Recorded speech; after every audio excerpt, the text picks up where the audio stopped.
aprende a ser disciplinado porque nunca vas a estar siempre motivado. Desconozco su autor, siempre que le he buscado dice anónimo.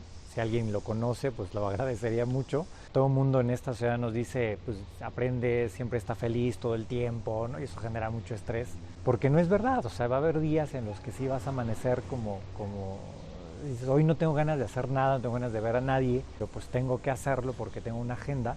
Y la disciplina es la única que puede ayudarte a salir de esos momentos de enfermedad, de tristeza, de depresión, cuando algo no sale bien con tu pareja, con tus hijos, con la vida misma.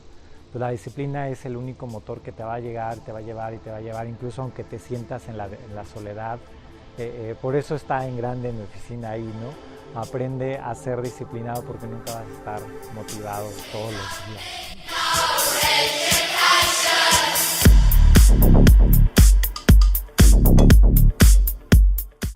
Mi nombre es Arturo Martínez Villarreal, soy psicólogo egresado de la UVM, una maestría en educación también de esta universidad.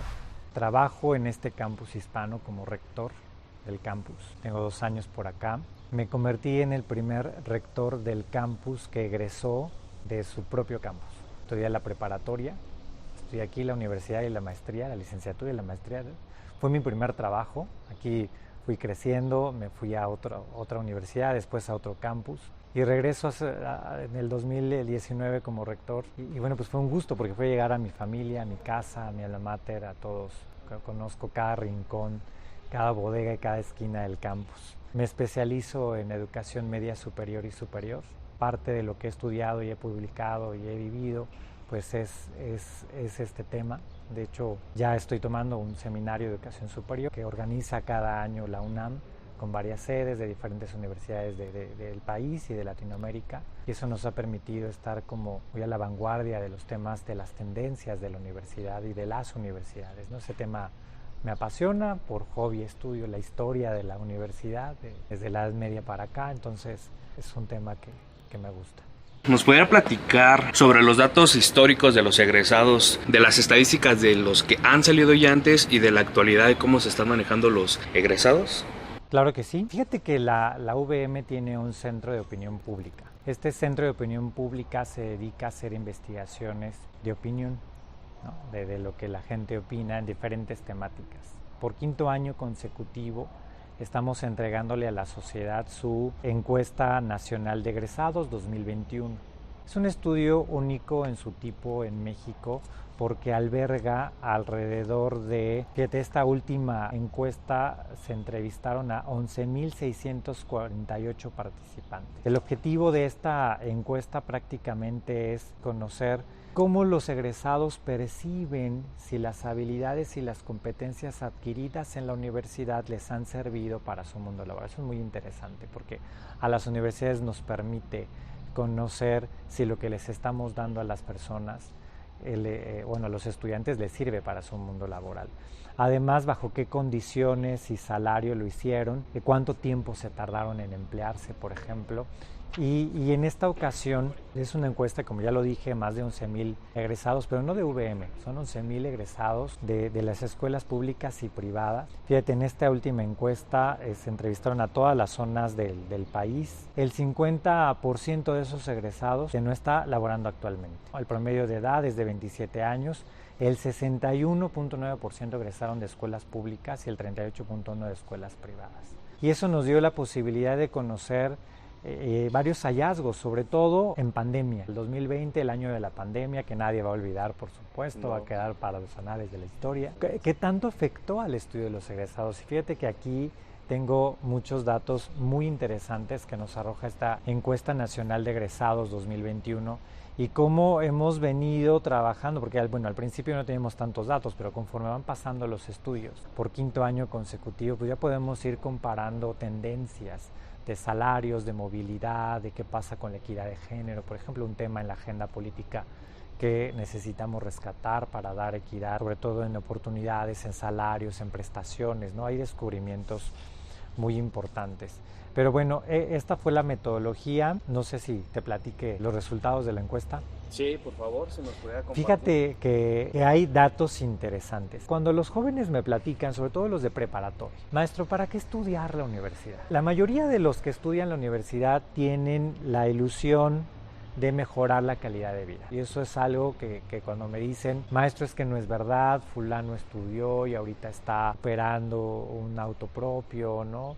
O está de taxista o puso los tacos en la esquina, y entonces ¿para qué estudiar si voy a terminar por allá, ¿no? Algunos jóvenes se preguntan ¿qué tan válido es esto? Y yo lo que les decía, mira, se estudia en la universidad por varias razones. Una de ellas es que uno estudia para lo que te gusta y entonces en consecuencia se espera que trabajas en algo que te gusta. Y la mayor parte de los egresados que están trabajando en áreas que les corresponden, les gusta lo que hacen. Y ya no es esta situación como mi padre. Yo soy hijo, yo soy nieto de la revolución, de campesino. Mi abuelo era campesino en Guanajuato, le tocó vivir la Revolución Mexicana. Soy hijo del 68, mi padre estaba en la preparatoria cuando fue lo del 68 y después fue obrero toda su vida. Y entonces yo puedo decirte qué es eso de vivir con gente que no le gusta su trabajo, ¿no? Mi padre, un hombre sabio, ya jubilado, siempre creí que le encantaba ir a la empresa porque era lo único que hablaba y que, pues ya sabes, ¿no? Entre los obreros decían, y que el pocillo, ¿no? Sus apodos de los obreros, ¿no? Esta parte de la cultura. Él decía el doctor porque a todo el mundo le daba tés y menjurjes para que se curara. Y un día, y hace no tiene mucho, hace como 5 años, ya jubilado, le preguntaba a mi papá, ¿a ti te gustaba ir a la fábrica, no? Pues siempre con su gesto, ¿no? Me decía, Sí. no. ¿Quién te dijo, no? ¿Quién te dijo? Y yo, pues es que lo único que hablaba, dice, pues es que la única vida que tenía, hijo, ¿no? Pero en verdad nunca te gustó, 30 años haciendo llantas, ¿no? Porque era obrero de la industria de las llantas, siempre tenía unas manos enormes negras, y me decía, no me gusta trabajar, no me gustaba ir a la fábrica, solo tenía bocas que alimentar. Yo siempre les digo a los jóvenes, uno estudia no para ser rico y millonario, sino para ganarte la salud mental de trabajar en algo que te apasiona, en algo que te gusta. Y eso, en las condiciones del mundo, eso es un privilegio. Se pertenece a las clases privilegiadas cuando tú trabajas en algo que te gusta, porque ríos de gente van al metro, van al metrobús o viajan en las combis de todos los cientos de miles que bajan del Estado de México, que se levantan a las 5 de la mañana para llegar a las 8 al sur de la ciudad, para ganar muchas veces el mínimo o menos de 5,000 pesos al mes, y además, después de invertir 6 horas en el transporte público, además trabajar en algo que no te gusta. En México, como diría Denise Dresser, nacer en la pobreza significa en la mayoría de las veces morir en ella. Y decía algo importante, 8 de cada 10 obreros seguirán siendo obreros, porque las condiciones no están para que salgan. Entonces yo les decía, y la otra que yo les digo a los jóvenes, ¿para qué estudiar la universidad? Porque cuando uno va trabajando en eso que te gusta, tu valor como profesionista se va acrecentando, es decir, eres un valor inmaterial que se vuelve más, mientras tengas más experiencia, se vuelve más valioso, y entonces cobras más a lo largo del tiempo.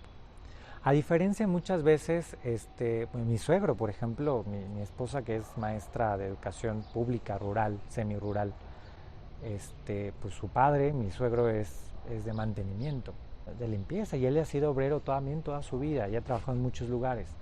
Pero cuando logró ganar en una empresa más de 13,000 pesos al mes, cuando lo liquidan, entonces regresa a ganar 5,000 pesos al mes. Porque como no tiene estudios, apenas si terminó la secundaria, ¿no? La experiencia que tenía era solamente de hacer tortillas, etcétera, pero pues acá no, entonces no me sirve tu experiencia, hay este trabajo, ¿lo quieres? ¿No? Que era bueno, ahorita ya está de mantenimiento, pero en aquel entonces recuerdo que era algo como de auxiliar general, ¿no? Ayudante general. Pero la diferencia, le digo a los alumnos, que cuando tú estudias la universidad y vas tomando experiencia, cuando cambias de trabajo, te vuelves valioso, y muchas veces puedes, el incremento de salarios Digo, no es una generalidad, no te lo estoy diciendo, ¿no? A mí no me corrieron, ya nunca volví a conseguir nada igual. Bueno, estoy hablando de promedios y generalidades, ¿no? Porque si no salen los casos y bueno, de casos hacemos, como dicen, de casos hacemos una novela, ¿no? Sí. Entonces, no justifiquemos que por 2, 3 casos ya es la generalidad, pero en generalidad, y es lo que dice, mira, los primeros hallazgos de esta encuesta nacional de egresados, dice, el primer empleo, fíjate, el 59% recibe su pago vía nómina en su primer empleo. Incrementa, ¿no?, cuando pasa el tiempo al empleo actual a un 76%, o sea, hay mejoría de las condiciones laborales a lo largo del tiempo. Por ejemplo, dice que en su primer empleo el 61% era de tiempo completo. Pues ya sabes, ¿no? Tú estás chavito, estás saliendo, pues hay de medio tiempo, ¿no? Tú dices, bueno, pues yo agarro lo que quiera. A lo largo del tiempo crece al 80%. El 46% cuenta con prestaciones de ley y el 8.9% prestaciones superiores en su primer empleo. Crece al 54%. Y fíjate, prestaciones superiores, en su primer empleo solo el 8.9 tenía prestaciones superiores y crece al 23%. Sí quiere decir que hay una mejoría. En salarios, el 19% gana de 8,000 a 15,000 pesos en su primer empleo como egresado de una universidad. Insisto, como ya lo dije, pública, privada, etcétera. Pero a lo largo del tiempo crece en un 27%. O sea, yo les digo a los jóvenes, sí, a lo mejor de entrada, los primeros años de egresado, pues te vas a ver condiciones como estas, pero la ventaja es que la rapidez con la que creces, la rapidez con la que incrementas tu sueldo es mucho mayor que cuando no se es universitario. Porque cuando no se es universitario, los incrementos vienen más por el mérito propio, porque ya has hecho carrera en esa empresa, pero cuando sales se devalúa tu posición y tienes que volver a empezar. Y el universitario se hace valioso por sí mismo y entre más grados obtenga, ¿no?, la maestría, el doctorado, ¿no?, puedes generar situaciones. Bueno, lo que nos dice la encuesta es, y lo que están diciendo los egresados, es que sí hay una mejora a lo largo del tiempo entre su primer empleo y el empleo actual cuando se es universitario. Y más adelante lo voy a decir, además cuando se es titulado, los titulados ganan mucho más que los no titulados.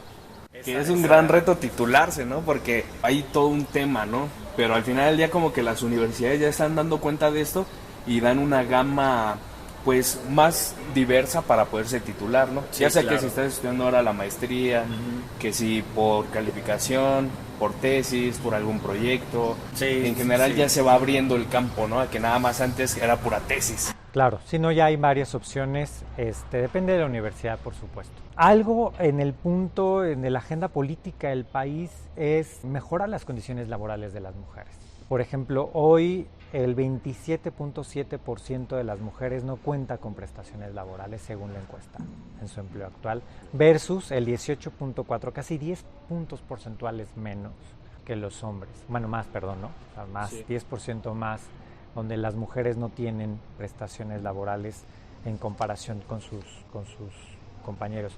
Aquí algunos van a decirme, ¿no?, algunos empresarios me van a decir, sí, pero es que los trabajos que ellas eligen, a ver, ya hoy el Seguro Social, permitiendo un poco de mi perspectiva, ya tiene para todo tipo de empleo, incluso el más común de la trabajadora doméstica, que para darle seguridad social también tendría que ser parte de las obligaciones, aunque sea de trabajo privado, por ejemplo. O sea, creo que sí hay las condiciones para poder darle prestaciones, pero falta regulación, falta más supervisión y falta decirle a las mujeres, pues exijan este derecho a que necesitan tener prestaciones laborales, ¿no? Eso es un punto bastante todavía como uno. Al año de la pandemia te puedo decir que efectivamente el porcentaje de egresados que no tuvo mejora en su empleo incrementó 10%. Buenos días. O sea, la pandemia sí trajo estragos. Cuando el proceso de crecimiento laboral iba a un ritmo, por la pandemia cae un 10%. El porcentaje de quienes en el empleo actual ganan entre 8,000 y 15,000 bajó del 33 al 27%, y ahorita vamos a ver cómo los sueldos se han ido empobreciendo. Hay un dato bien que hasta yo aquí en el estudio le puse, fue sorprendente, ¿no? Okay. Porque todo el mundo, mis alumnos me dicen, maestro, pero ¿por qué las universidades quieren empleados, no?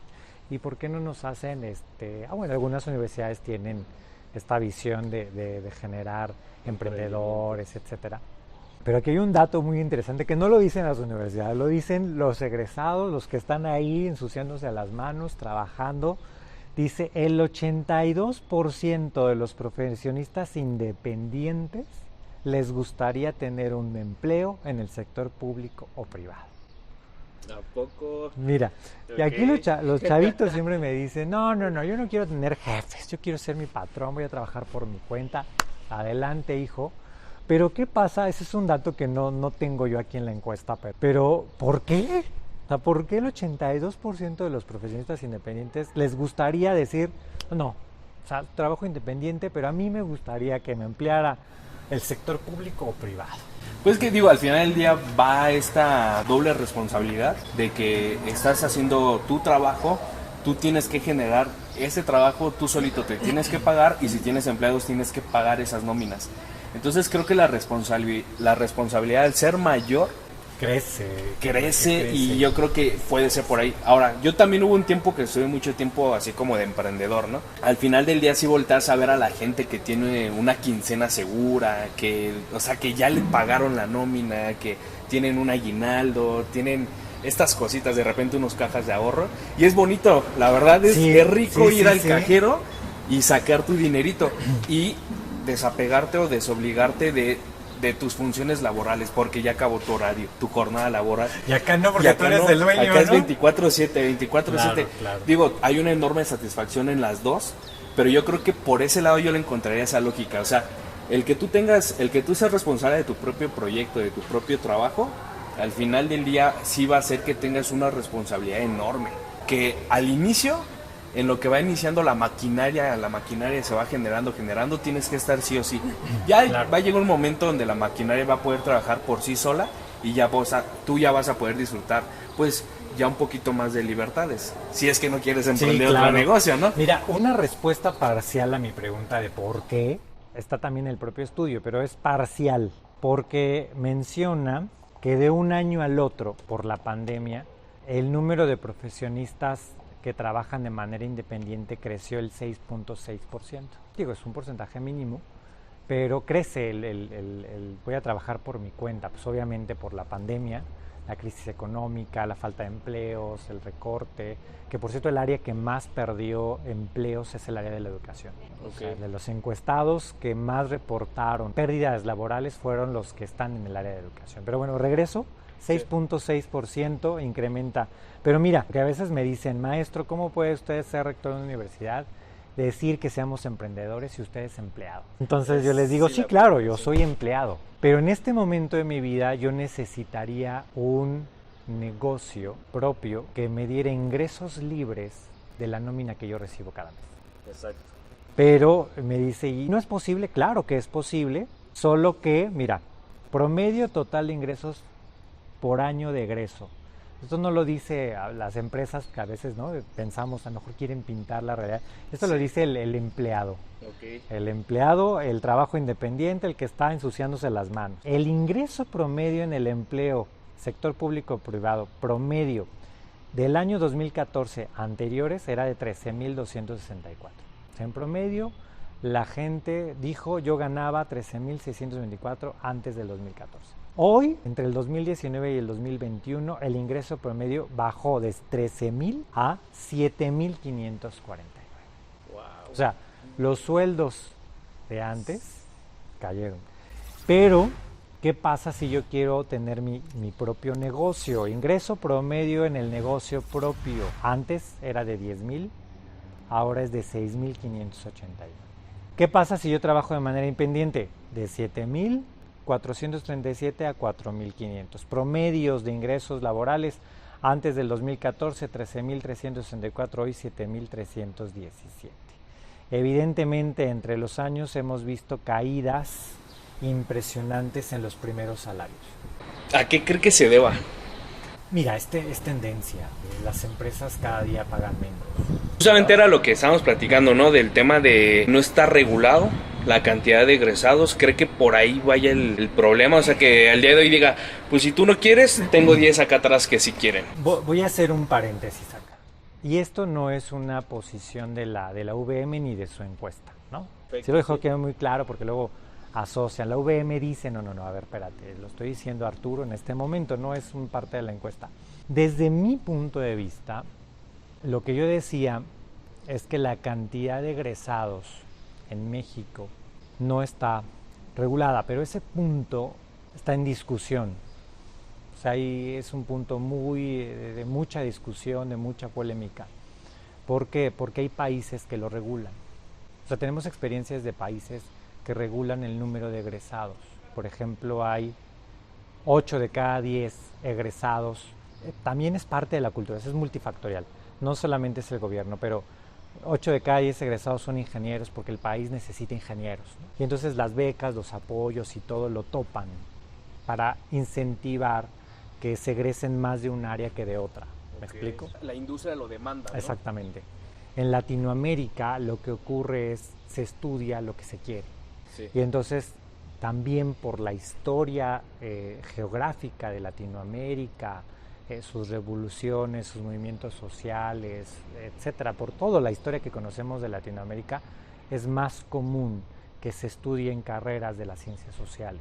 Cuando tenemos un egreso no regulado, ya sea por el Estado o por la sociedad misma, tenemos picos de áreas sobresaturadas. Entonces tú ves la cantidad que hay de egresados de las económico-administrativas y de las sociales, son enormes. La cantidad de de más de 3,000 escuelas que existen en el país, de universidades, todas ofrecen un área de sociales, ¿no? Siempre administración, contaduría, derecho. Pero el mercado laboral no está produciendo la cantidad de empleos de esa. Entonces egresan 10 abogados y nada más abren 2 plazas. Y entonces es cuando vemos, por ejemplo, porque esto hay que entenderlo como un rompecabezas. Cuando vemos al presidente de la República decir es que se están generando empleos, y yo veo que hay muchos en la calle de estas áreas de taxistas diciendo no es cierto, no hay empleados, no hay empleos. El presidente miente, no miente. Lo que pasa es que vemos la realidad muy parcializada. Sí, se están generando empleos, señor presidente. Perfecto. 2 de los 10 egresados. La cantidad de egresados es mayor que lo que pueda captar. Entonces, lo que dicen los especialistas, y lo que le he escuchado mucho a nuestro rector institucional, es que busquemos las especializaciones. O sea, en la medida en que un egresado no egresa así como soy administrador, ¿no? Pero, porque nuestro nuevo modelo educativo de L6, de licenciatura semestral mixta, en UVM, que está en todos sus campus, buscó eso. Un plan de estudios que tuviera, además del título y la cédula que todo el mundo ofrece, que tuviera certificaciones para hacerte más especializado, porque lo que necesita la industria es gente cada día más especializada. Fíjate, en este seminario de la Universidad de Guadalajara presentó una información padrísima sobre educación superior. Mostraban datos que en el mundo 700 millones de personas tuvieron que cambiar del giro de empleo por la disrupción digital, la automatización. O sea, sí. La disrupción digital, la automatización, la tecnología, pues vino a movilizar el empleo y 700 millones de personas en el mundo cambiaron de actividad porque ya no se encontraban. Si bien no se puede regular el número de egresados en una condición como nuestro país, donde la democracia es muy el derecho a decidir, ¿no? Porque es donde traía, oye, regulas. Pues hay 8 ingenieros y tengo 2 plazas. Oye, pero quiero estudiar psicología. No se puede. Necesito ingenieros. En algunos países donde es más militarizado el asunto, pues no te queda de otra. Pero en México, donde luchamos mucho por el derecho a decidir, por el derecho a visibilizar a los grupos no visibilizados, por ejemplo, para nombrarlos, etcétera, pues no sería una salida a regularlo. Porque entonces, ¿dónde queda el derecho a decidir? ¿Dónde queda el derecho a elegir tu carrera, a elegir tu profesión? A unos me decían, pues es que desde chiquito sé que está, le digo, pues sí, pero también lo estás manipulando, ¿no? O sea, tú ábrele la capa y tú dile, la UNAM, ¿no? Yo tengo más de 100 carreras, tú elígelas. Y entonces decimos, ¿y entonces cuál es el camino? El camino es que las universidades hagamos profesionistas cada día más especializados. Porque luego también pasa eso. Hay 10 egresados, por ejemplo, es un ejemplo, no son datos duros, 10 egresados, nada más hay 2 lugares, pero ¿qué crees? Tengo otros 5, pero nadie conoce eso. ¿Qué es lo que pasa con el área de la salud? Es que el área de la salud es al revés. Mira, en el área de salud lo que ocurre es, en administración, de los últimos datos que yo tuve en la NUYES hace como 5 años, ¿no? Lo que voy a decir es que si alguien nos escucha, busque la más actualizada, pero en la página de la NUYES, Asociación Nacional de Universidades e Instituciones de Educación Superior en México, tienen datos estadísticos muy interesantes, tienen data de todas las escuelas públicas y privadas del país. De lo último que yo revisé hace como 5 años, es en administración hay 300,000 lugares para estudiar administración en el país. ¿Cuántos interesados hay? 300,000. ¿No? 280,000. Y entonces en México sobran lugares para estudiar administración. Lo que ocurre en salud es que hay 150,000 lugares para estudiar medicina, bueno, un área relacionada con la salud, y hay 13,000 interesados. No tenemos en México los suficientes lugares para poder estudiar áreas de la salud, ni mucho menos, y eso estoy hablando de las áreas de salud generalizada. Cuando nos vamos a las capacitaciones o a las formaciones de médicos, nutriólogos más especialistas, ¿no? Las áreas de especialización del área de la salud, pues la pirámide se achica a la mitad. Lo que ocurre es que hay mucha gente interesada, hay pocos lugares para la formación básica de la salud y muy pocos lugares para la formación especializada en la salud, porque son áreas muy caras para las universidades. En UVM solo tenemos 2 campus, Querétaro, bueno, más campus, pero por ejemplo en la zona metropolitana solo tenemos Coyoacán, por ejemplo, donde está medicina y medicina veterinaria. En otros campus tenemos otros, también del área de la salud, por supuesto, enfermería, químico farmacobiólogo, nutrición, fisioterapia, pero en la zona metro solo Coyoacán, porque son carreras muy caras y eso hace posible que no tengamos los suficientes médicos ahora con la contingencia y que querían reclutar de dónde y sacar, pues porque efectivamente falta gente. Y no es porque la gente no quiera, no hay dónde estudiar, hay muchos interesados y no hay lugares para estudiar a las áreas de la salud. Y si me quiero especializar, pues todavía menos lugares, ¿no? Y entonces, ¿por qué no encuentro un pediatra, gastropediatra y lo tengo que ir a conseguir hasta el sur de la ciudad? Porque no hay lugar donde estudiar y mucho menos donde trabajar. ¿Qué tipo de soluciones podrían existir en el aspecto de la cantidad de los egresados? O sea, hay pocas plazas, hay muchos egresados. ¿Qué opciones podrían ser una solución para atacar ese problema? Bueno, mira, todo tiene que ver con la preparación. Lo que los jóvenes tienen que saber perfectamente es hacia dónde quiero llegar. Eso es lo primero que les digo. ¿Quieres ser universitario? Sí. ¿Quieres ser profesionista y vivir de tu profesión? Sí, perfecto. Elige lo que más te apasione. Si no te apasiona, hay 4 cosas que yo les digo. 1, revisa tus gustos y tus habilidades. Pero esas no son las más importantes. Las más importantes son las otras 2, que casi nadie nos habla de esas 2, ¿no? Siempre hacemos estudios vocacionales y ahí vemos habilidades, si te interesa, si no te gusta y estás viendo, ¿no? Pero hay otras 2 muy importantes que se llaman habilidad emocional y estilo de vida. Pregúntate, la carrera que tú vas a elegir, ¿qué habilidad emocional necesitas? Siempre les pongo el mismo ejemplo. Estamos en un litigio, el juez discutiendo, se pone pesado, ¿no? Y entonces te empieza a hablar feo, licenciado, usted no sabe, ¿no? Los jueces en su posición, y entonces el abogado defensor se pone a llorar porque el juez le habló feo. Sí. ¿No? Todo el mundo que siempre que cuento esto, siempre todo el mundo se ríe, ¿no? Sí. Y se ríe porque dice, no. Luego, ¿se lo imaginan?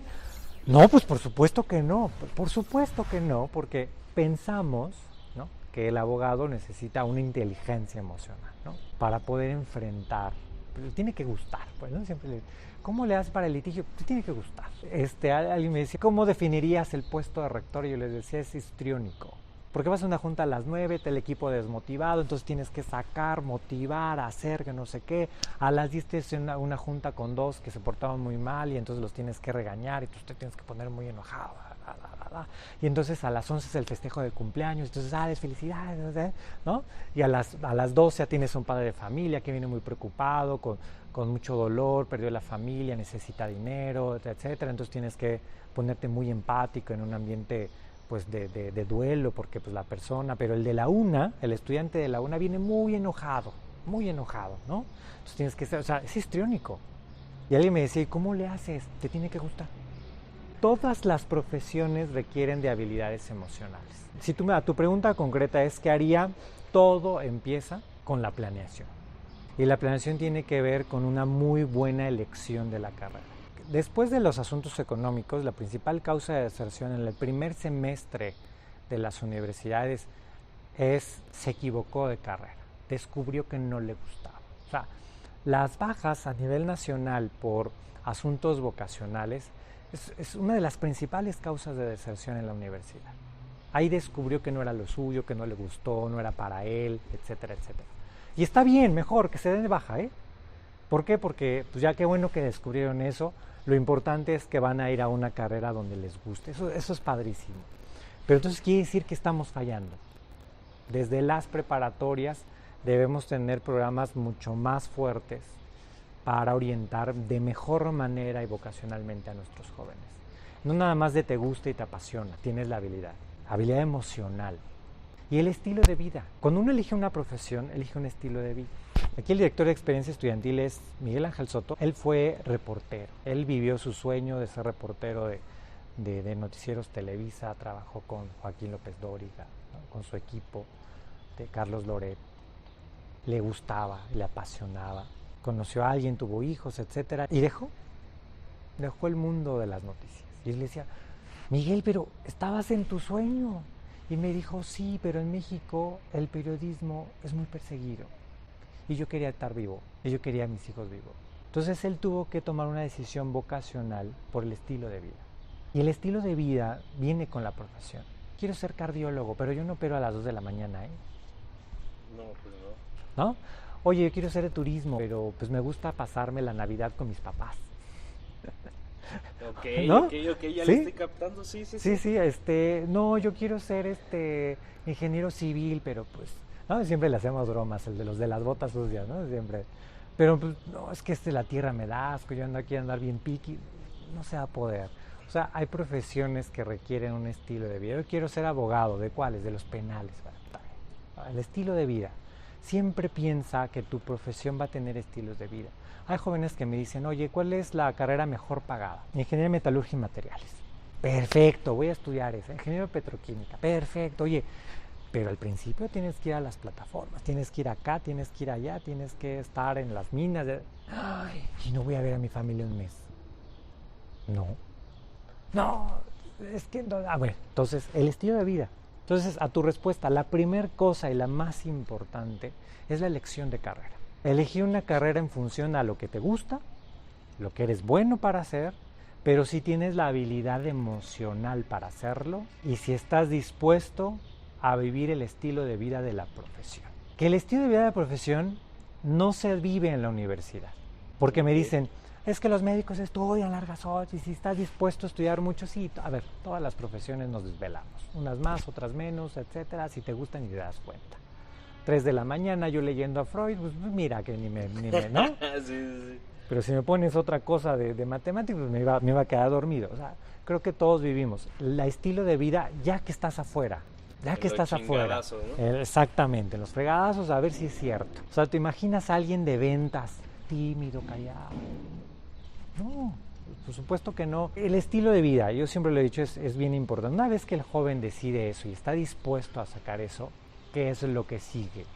Segundo paso, que te asientes en tu realidad. ¿De dónde vienes? ¿Y qué es asentarse en tu realidad? Yo hace rato te decía, cuando me dicen que no hay nada imposible, sí lo creo, no hay nada imposible. Lo que tú quieras proponerte lo vas a lograr. Pero no es tan romántico el asunto. Siempre dicen, querer es poder, no es cierto. Ahora están todos los hitters, ¿no? Sí. No, pero sí, porque mira que yo... A ver, la fórmula está incompleta.